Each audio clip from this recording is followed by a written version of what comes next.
сургуулийн орчны эрүүл мэнд аюулгүй байдлын тухай тэгээд бид нар ямар ч байсан энэ хуулийг дэмжиж явах нь зүйтэй. Анхдагч хууль учраас энэ хуулийг одоо бас зүйл заалтуудыг нэмэх, илүү сайжруулах энэ боломжууд нь бол байгаа юм аа. Тэгэхээр яг энэ маш том нэртэй буюу сургуулийн орчны эрүүл мэнд аюулгүй байдлын тухай гэж байгаа мөртлөөсөө зөвхөн эрүүл мэндийн талаасаа буюу одоо энэ кабинет тогтоолт тэгэл одоо эрүүл мэндийн асуудал эрхэлсэн сайд тухайн одоо журмыг одоо танилцуул баталнаа, сургууль бүр эрүүл мэндийн боловсрол орлогох танхимтай байна, тусгай одоо хөтөлбөртөө байна, гэсэн л одоо нэг иймэрхүү урьдчилан сэргийлэх төлөвлөгөөтэй байна гих зэрэг нэг л тийм одоо салбарын хууль болчиход байна л да. Гэтэл яг уул шугамдаа бол яг энэ сургуулийн орчны эрүүл мэнд аюулгүй байдал бол цогцоор нь бид нар нэгтгэх ёстой асуудал бол мөн үү мөн. Тэгэхээр энийг бол сайжруулад явах хэрэгтэй. Яг энэ хэлбэрээр нь байх юм бол нэрийн эсвэл одоо өөрчлөлт зөвхөн эрүүл мэндийн одоо мэдлэг боловсрол орлогох гэдэг юм уу ингэж явах ёстой болчихноо. За энэ үеийнгийн дээрлэхэлтийг бол хүмүүс маш их ярьж байгаа. Үеийнгийн дээрлэхэлт Монгол улсад яг одоо энэ хүүхдийн хувьд бол 6 хуулиар зохицуулагдаж байгаа. Яг одоо Монгол улсын үндсэн хууль, хүүхдийн эрхийн тухай хууль, хүүхд хамгааллын тухай хууль, за мөн түүнчлэн боловсролын ерөнхий хууль, зөрчлийн тухай хууль, эрүүгийн хууль, за олон улсын эрх зүйн бичиг баримтын хувьд хүүхдийн эрхийн конвенц гэх зэрэг одоо ийм их цаас бол ер нь байгаа байхгүй юу? Байгаа. Тэгээ цаас боловсруулад эргээд энэ асуудал огт шийдвэрлэгдэхгүй байгаа. Тэгээд яагаад шийдвэрлэгдэхгүй байгаа гэж томчууд өөрсдөө энэ үеийнгийн дээрлэхэлтэй бас зүгээр энгийн юм а гэдэг ийм ойлголтыг нийгэмд өгчөөд байгаа байхгүй юу?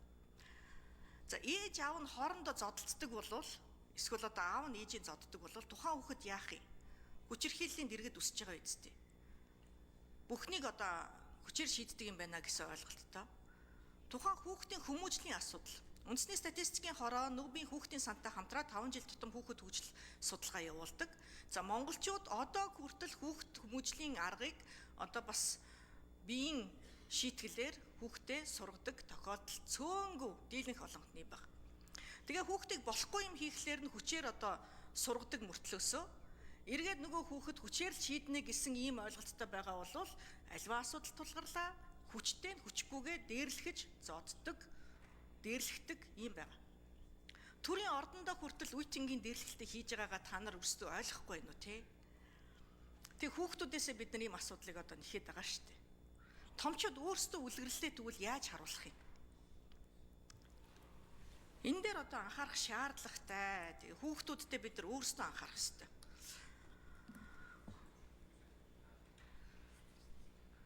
Бид нар маш их хуулийг одоо гаргаж байна. Хүүхдийн үдийн хоолны асуудал. Одоо хүртэл бид нар хуулийн гаргацсан. Одоо хүртэл хэрэгжихгүй байгаа шүү дээ. Хүүхдүүд маань бэлэн гомь идэж байна. Сургуулийн орчны ойрхон 150 м дотор архи тамхи хүүхдүүд одоо газтай ундаа юу илээд нөгөө жагсаалтыг эрүүл мэндийн сайд баталдаг байхаа. Тухайн үед мөнгө сайхан сайд бид нар ковидын үед ажиллаж байхад яг энэ асуудлыг журмаа шинжилээч гэдэг өөрөө болдоггүй юм байна, хэцүү юм байна гэдэг ийм асуудалтай тулгарч ирсэн. Яг гэвэл бизнесүүд, бусад одоо энэ 8 нэрийн барааны дэлгүүр, энэ их одоо ойрхон баригдсан байр гаргасан хуулиа журмаа бид нар өөрсдөө хэрэгжүүлж чаддаггүй. Тамхины тухай хууль байна. Сургуулийн орчинд хүүхдийн нас баралтын 4 тохиолдол тутмын нэг нь үеийнгийн дээрлэлтээс гэж яг юу ярьч юу? За. Хэн хариулах юм? Мөхсарын гишүүн. За ариун зай гишүүнтэй бас зарим зүйл төр санал нэг байна. Одоо цаас бол үнэхээр их байна шүү дээ. Норм стандарт бол их байна. Тэгээ норм стандартыг биелүүлэхгүй хангахгүй бол ер нь хэн хариуцлах хүлээх юм бэ гэдэг нь процессын чанартай зохицуулт нь ерөөсөө байхгүй байгаа. Тэгэхээр энэ хууль бол илүү их процессын чанартай энэ хүүхдийн эрүүл аюулгүй байдлыг одоо үүсгэсэн энэ стандартыг хангаагүй тохиолдолд хэн ямар хариуцлага хүлээх юм бэ гэдэг зүйлийг бид нар их тодорхой болгож өгч байгаа. Тэгээ энэ хууль нэг бүлэг нь эрүүл мэнд, 3 дугаар бүлэг нь аюулгүй байдал гэж байгаа. Энэ хуулийн дээр бид нэр сургуулийн орчинд хүүхдэд ер нь аюулгүй байдал өвчлөл талаас ямар эрсдлүүд учирж болох вэ тэр бүхнийг бид нар зохицуулахыг хичээсэн. Тэгэхээр энэ дээр бас зарим нэгэн учир дутагдaltaй нэмж хасах шаардлагатай юм зүйл залт бас байж болно. Энийг бол дараагийнхаа ажлын хэсгүүдээр шийдэж явах боломжтой бахаа гэж бодож байна. За тэр төрөний тоо сургуулийн орчинд нас барсан хүүхдийн 4 хүүхдийн нэг нь одоо үеийнгийн дээрлэхэлттэй холбоотойгоор нас барсан байна гэдэг ийм тоо. Гэхдээ энэ одоо яг хөө зүгээр сүүлийн 4 жилийн хугацаанд аваад үзэхэд сургуулийн орчинд 4 хүүхдэл нас барсан байна. Энэ 4 хүүхдийн нэг нь үеийнгийн дээрлэхэлттэй холбоотой. Гэтэл энэ сургуулийн орчинд хүүхэд очиод амь насаа алдах нь битгийг л эрүүл мэндээр хохирж болохгүй шүү дээ. Гэтэл өнөөдөр сургуулийн орчинд очиод та бүхэн мэдж байгаа өнгөрсөн хугацаанд биеийн тамирынхаа талбай дээр одоо эрүүл чирэг бие бэлдэртэй болоход биеийн тамирын талбай дээр хичээлж байгаа шүү дээ. Тэгэд хөл өмгийнхаа батаар нь даруулаад амь насны эрсдчихдэг. Одоо өнгөрсөн жил гарсан Өвранга аймагт бас заалан тоглож байгаад волейболын торны шонд дарагдаад амь насаа алдчихдаг. Эднэр одоо хэвийн үзэгдэл одоо биш шүү дээ. Энийг одоо бид нэр засаж залруулах зайлшгүй шаардлагатай.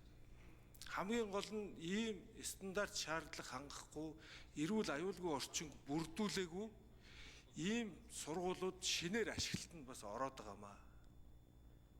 Тэгэхээр бид нар ядаж шинээр баригдаж байгаа сургуулиудынхаа энэ эрүүл аюулгүй орчинг бүрдүүлж хүүхдүүд сурж боловсрохоор очсон тэр орчин нөхцөлдөө сургууль дээр амнаас эрүүл мэндээр охироод идэггүй ийм шин сургуулиудыг барьж байгуулах ёстой.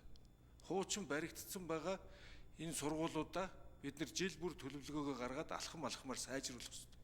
Өнөөдөр бол жил ирэх тусам энэ орчин нөхцөл муудаад байгаамаа. Тийм учраас энэ хуулийн зайлшгүй хэрэгцээ шаардлага байна гэж үзээд байна. За.